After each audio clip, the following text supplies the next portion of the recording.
Hello, everyone, and thank you for joining us. Today is June 14th, and this is the June Manufacturing Compliance Committee. We have a short agenda for today. No status updates at the moment.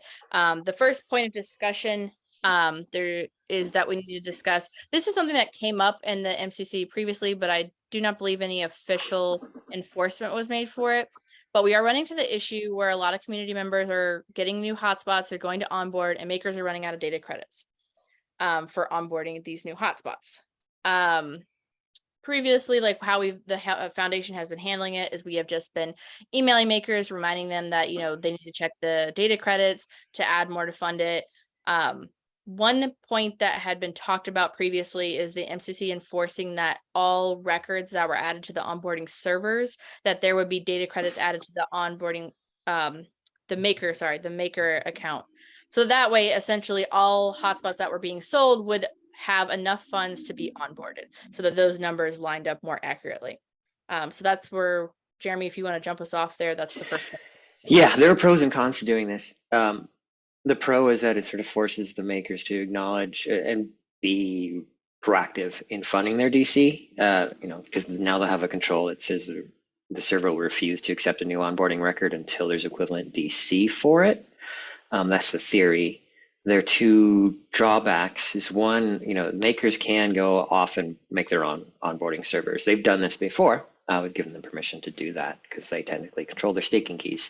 And if a maker truly disagrees with this policy, they could just run their own onboarding server that does not obey these rules, obey these restrictions. And the other possible really important thing to think about is recovery from bankruptcies or other insolvency problems. When that happens to a particular maker, it's a little bit helpful that they actually left a lot of records in the onboarding server, because it kind of helps confirm what hardware they made and what serial numbers they actually shipped or possibly shipped, so that if someone wants to take over that, it's not a massive amount of data gathering to go figure out what the keys are. And in some way, the maker's attesting that these are properly programmed units, even if they haven't been onboarded. So we could potentially lose that source and community help to help out hotspot owners who have been completely stranded by a bankrupt maker if we take on this policy of making the onboarding server only accept records if there's enough DC in the account. Makers could just be forced to say, well, I will only absolutely stuff in records I'm certain I've sold, even stuff that I've just manufactured, or maybe I've sold to a distributor. I'm not quite certain if it's out in the field yet. I'm not going to put those in because I don't want to pay for them. And in the end, if those end up shipping, the maker disappears. There's no record to help anyone out for those hotspots.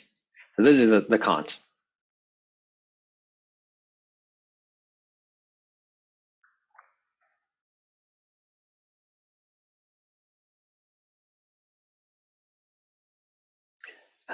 Anything else to sort of add? Like, what's temperature of the room of enforcing this in theory? There's technical things that need to be worked out, like some sort of process that's measuring the onboarding server can't always be querying the DC in the maker's account. So it's going to have to do it via some batch process, and there has to be some slippage, I'm going to call it, allowable. I mean,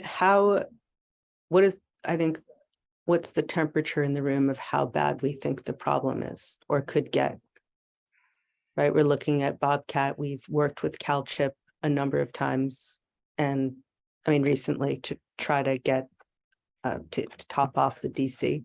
And there's been some technical issues and just frankly, a lot of pushback about doing it. But I think their list there is of just 6 makers. I'm not actually looking. I put the list in our notes, and not all of those makers have very many hotspots.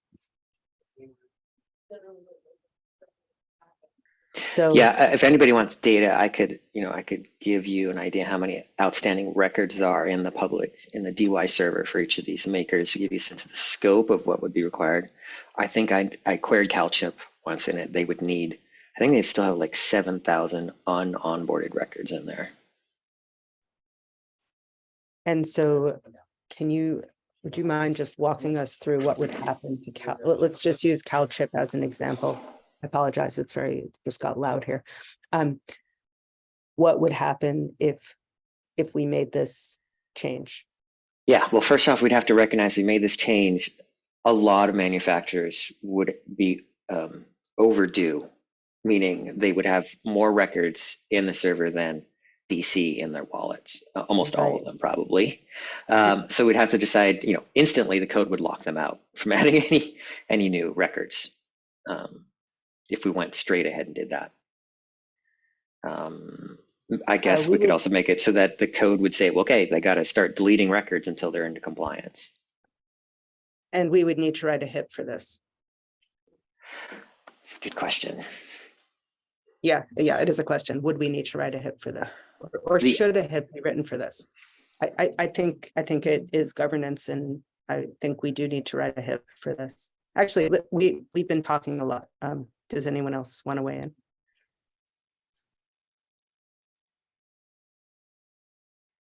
The timing kind of makes a difference too, right? Because it's like it could be there, but then maybe they might not onboard it, right? So like whatever numbers you have, it really is going to be a subset at the end of the day. Just kind of like my thoughts, right? So there could be some sort of middle ground, but I kind of like the idea of taking things off the list to balance it out. But I have no idea how to manage that. How that would be managed, the mechanics of it. I guess that's the whole point of creating the HIP, right? Yeah, I think the challenge in creating a HIP is this isn't technically binding on any maker. If there was a HIP, it would have to be that makers have to use the DY onboarding server and do not get access to their maker key. That would give teeth to the policy of the code that would then be on the onboarding server. And then the HIP could also go into what the policy needs to be in the onboarding server. But those two things that first step needs to be taken, because a maker is currently under HIP 19 allowed full access to their staking key. And they can just, for lack of a better term, say, see you guys, I'm taking my ball and going home, meaning running their own server, which doesn't have this on here. So without that, it's kind of I don't think it requires it, because they're always free to do that if they don't like that policy and use their own server. And instead, what we could just say is that as a policy for the DY hosted onboarding server, as a courtesy for using that, this is the policy it's going to adopt. That's my take on how HIP worthy or what kind of governance would be required for that change. Question for the MCC as a possible alternative, just in the short term, because obviously a HIP takes time to write and then needs to be voted on, and there's definitely steps that would make that a little bit of a longer process. Is it something where the MCC could vote potentially on just having a minimum number? If you're an active maker and you're selling hotspots, that you are not allowed to have your onboarding credits drop below, say, like 25 or 50, like a small manageable number, where that way, it's just to avoid the community getting frustrated when a maker has unintentionally just sat at 0 for 2 weeks because somebody was out of the office or something like that. Yeah, I think that could be workable. At least it's easy to vote for, easy to say, yeah, that's our standard. How does it have teeth? Like what are the mechanics of it? If a maker, let's say, for example, a maker just says, okay, today I'm declaring I'm not selling hotspots this week. I'll get back to you next week. I can turn this switch on and off as many times as I like. We're turning it on now for today. I'm going to fund it, turning it off 4 days later. Well, I would think that if a maker is telling us that they're no longer selling, then their maker key is paused. If they're no longer an active maker by that definition. I think if it's a manageable number, that could be a reasonable request, not necessarily like a mandate, but it could be like, we're requesting all makers to not allow it to drop below X number for the sake of the community. I think it's a good idea. I would approve that. Yeah, it's like a resolution. Just like, the actual number is going to be hard to figure out because there's so many things in play, right? Because in the beginning, it would be really easy to do something like that, or a lot higher of a percentage. But in the climate that we're in now, like a percent of what, right? Like percent of, that percent might not coincide with sales, for example, right? So that's where it gets like, devil's in the details, right? So if it's 20%, let's say, of remaining, yeah, maybe, right?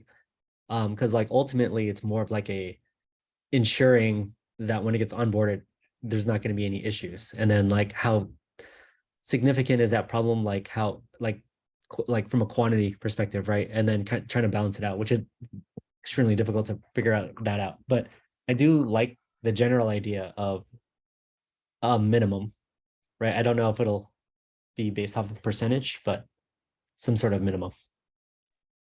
When a hotspot owner buys a hotspot and they buy it in good faith that onboarding fee is included, can't they contact, well, in the US, we have the Better Business Bureau.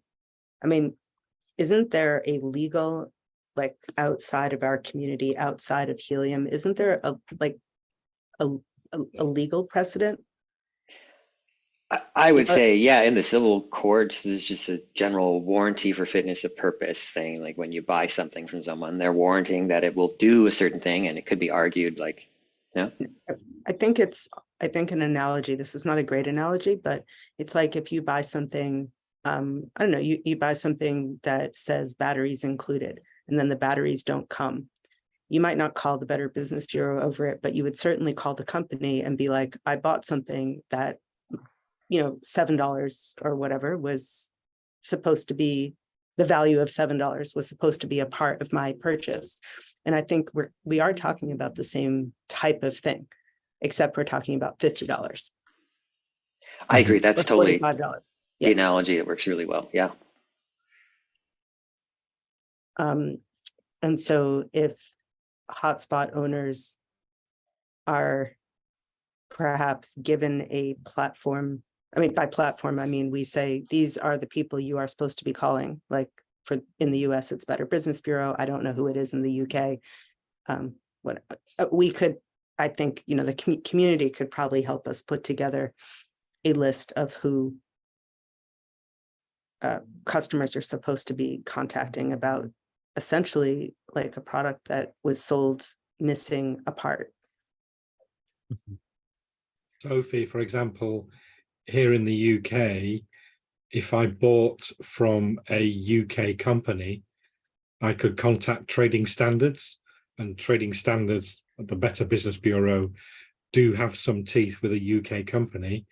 But for instance, if I bought a hotspot mail order from China or a non-UK distributor, they would have no teeth whatsoever to do anything. That's a good point. Yeah, in the US, the BBB is not a government organization, has no teeth. It's a member organization by companies that choose to participate so they can get feedback from their customers. That's the original intent. And so, they'll gladly take reports, and their mission is to facilitate communication with companies. I don't know how relevant that is in today's modern world where we got the internet and companies can work, but just know that there's nothing that BBB can do legally with anyone. So there's not being a lawyer here in the US, but ultimately every consumer who buys a hotspot has some protection of the country's laws because they've exchanged money in that country for a thing, and can be shown that that thing was promised to do something. And if it's not, if you can't onboard it, I would say it's easy to argue in front of someone with authority. I don't know who that authority is. That, hey, here's the proof that I paid for this, and here's the proof that it's not usable in its state. I haven't even been able to use it yet. So maybe the best thing we can do is, one, really push like a daily or weekly report of who's in arrears on their DC, and make it a shame kind of thing. Like, hey, here are the makers who are in good standing, and here are the ones who aren't. Please use that information how you like, or This will BBB be, is very similar idea. It's just this like will a be, reputation thing. this will be I- the first week that we put out the names of the makers in our comms to the community and to makers. We haven't done this before. We typically just give them a link Mhm. that says, you can look at, you can look at this link to see status.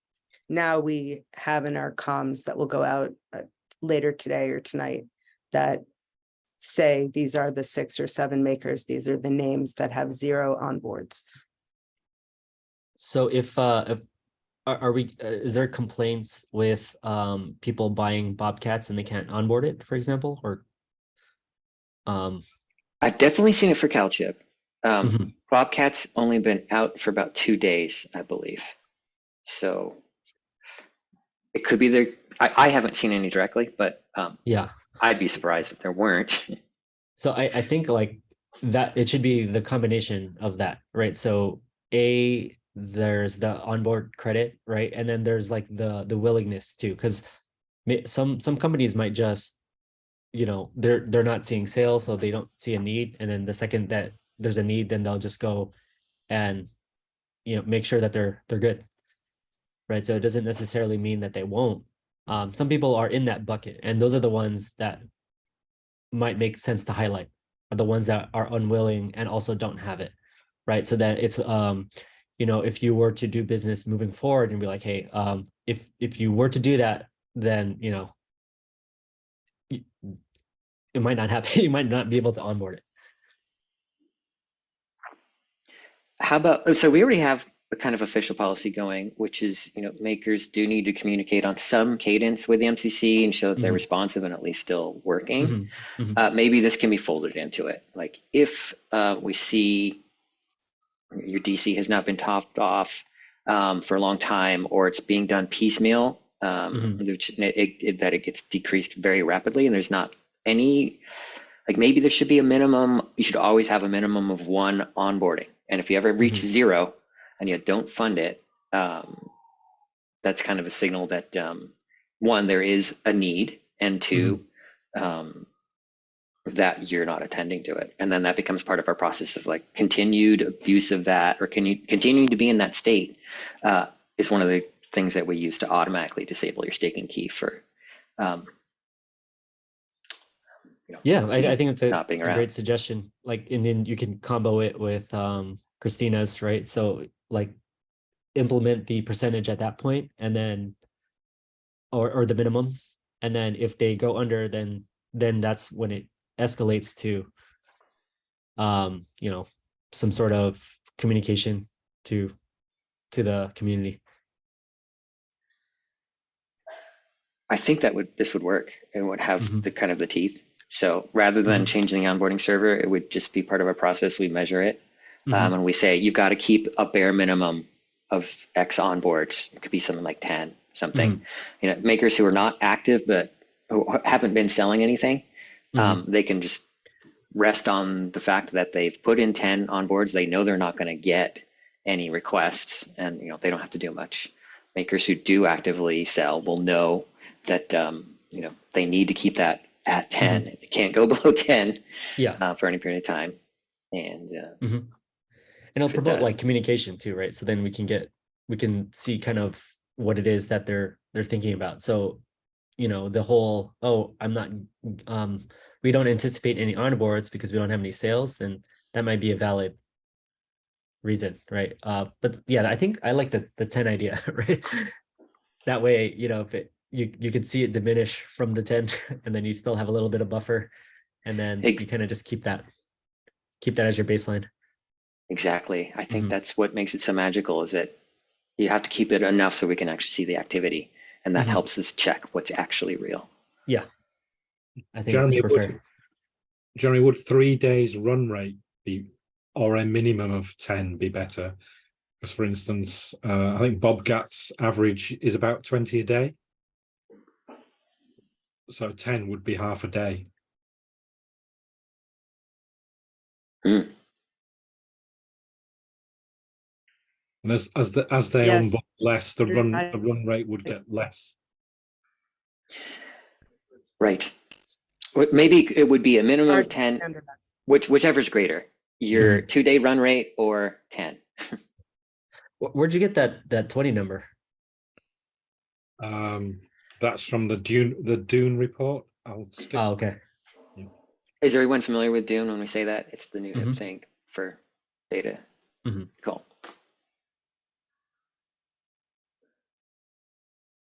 Yeah, I know.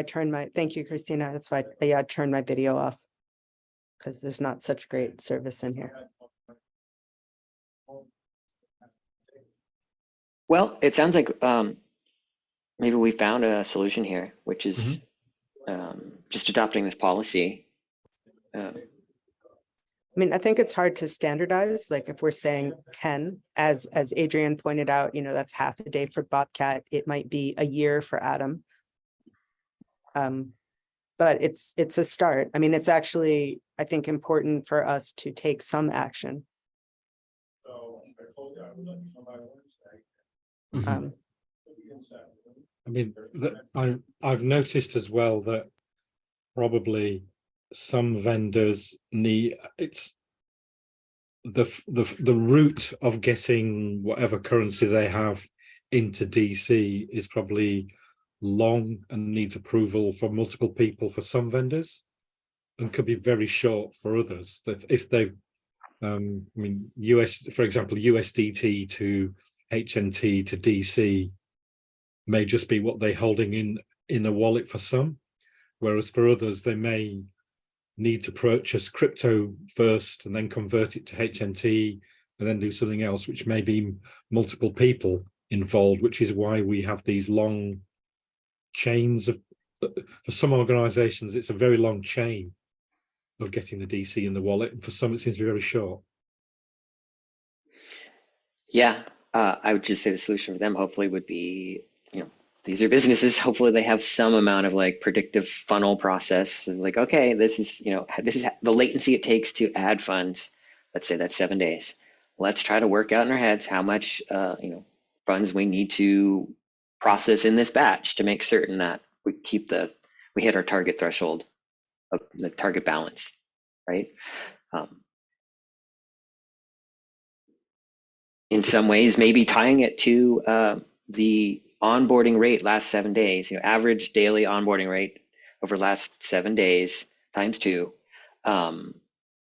allows you to adjust for that. Like the makers who are onboarding at that rate, maybe they are more capable of getting the funds in there quickly, as evidenced by how many they're selling, and vice versa. Does it seem helpful to tie it to that rate for that reason?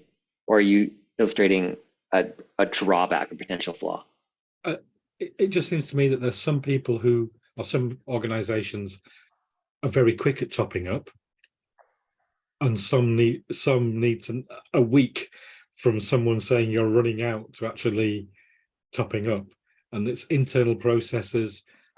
Who is responsible for signing off or approving? Who's got access to the wallet, for example?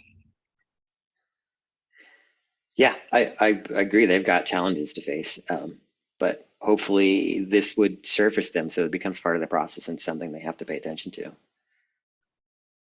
A wild idea out there would be, could we in the future use the same sort of process that Console could be funded now with Sphere, where credit card to DC?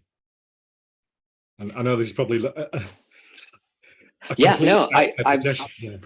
I've thought about it. I don't know who has the HNT behind Sphere, because someone has to hold HNT to actually do that service. Yeah. So, I mean, the MCC could do that, but the MCC doesn't actually hold a bag of tokens. So we could invent this thing, but I don't know who's going to do it. Who's gonna? We could go ask Sphere and say, hey, would you be willing to enter into this sort of market here, for makers? I think maybe makers would be able to just find it on their own. We can point them towards various ways of Yeah. Now that we're on the Solana chain, things should be easier for makers to get the tokens they need into these accounts.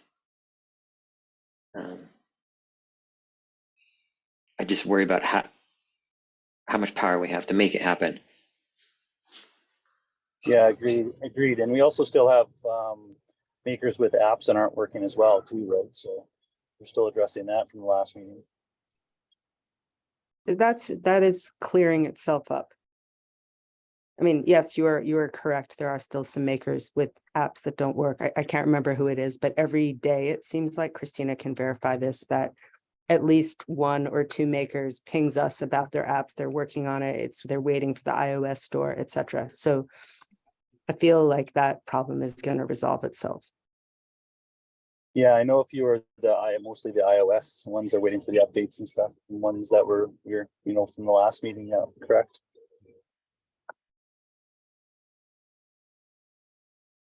Yeah, I mean, I think you're correct in that it's a problem, but it's a problem that is becoming less as time goes on.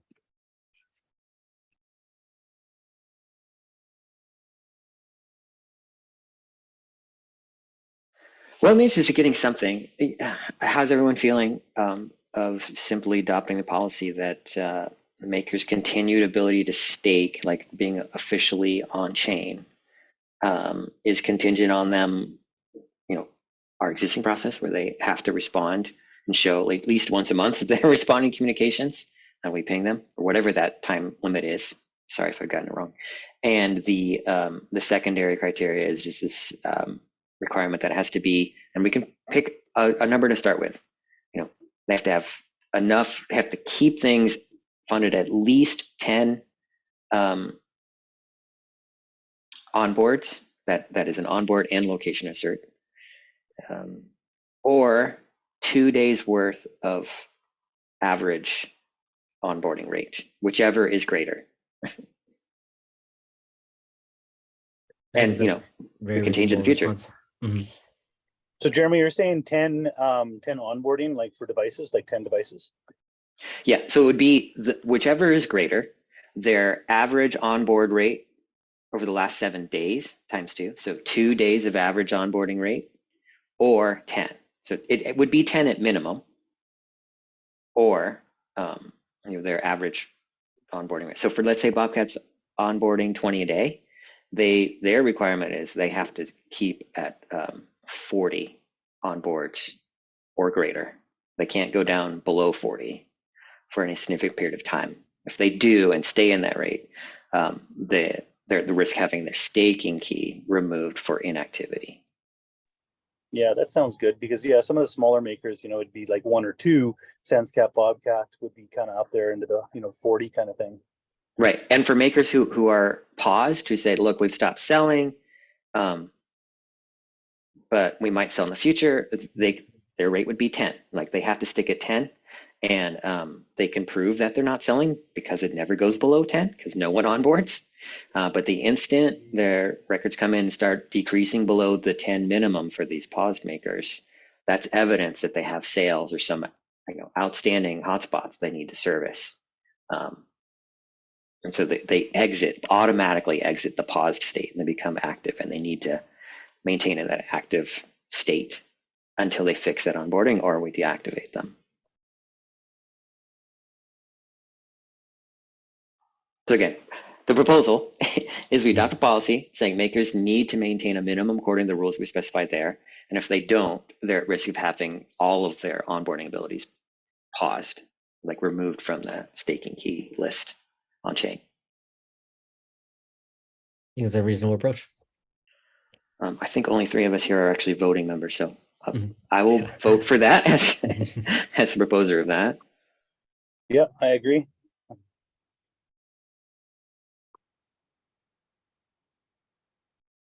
Sophie, you're very dark. I can't tell if you're muted, if you have issues. It looks like Sophie may have frozen. Hmm. What we can do is I can actually move this online so that we can get the couple people who weren't able to join for this meeting's time to weigh in on it. But I went ahead and made a note in the MCC doc so that way it's put together, and then we can announce it once everybody's had a chance to vote on it.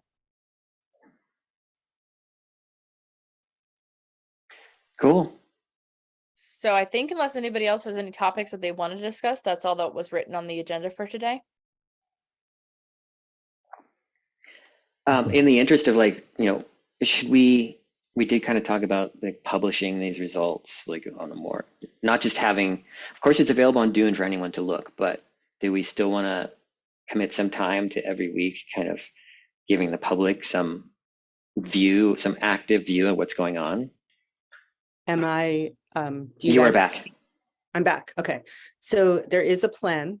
It's not a fast tracked plan, but I will be working on this, which is to make a section of our website, the Helium website, an MCC section, and we will put the Dune results there.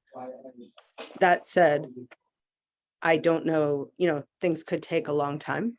So if we want, I'm thinking maybe this would happen by the end of the summer, especially if I'm the one who's doing it. So if we want to have it happen earlier, then I think we can just list it in the I propose that we list it in our maker and community email that goes out every week. I think more importantly, did you hear the kind of the resolution we came to and I called for did. a vote? It's going to Okay. be like, let me see if I got it right. It's whichever is greater, 10 onboards or 2 days. Yeah, and we'll spell it out more technically so it can be easy. Yes, but I voted yes. I wrote it in the chat.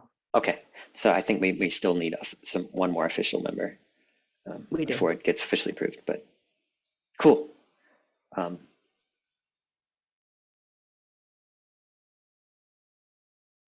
Anything else pressing? No, I believe that's it. Thank you everyone for your time. I really appreciate it. And we'll Nope. talk to you online. Thanks. Have a good day. Thanks. See Good you. one.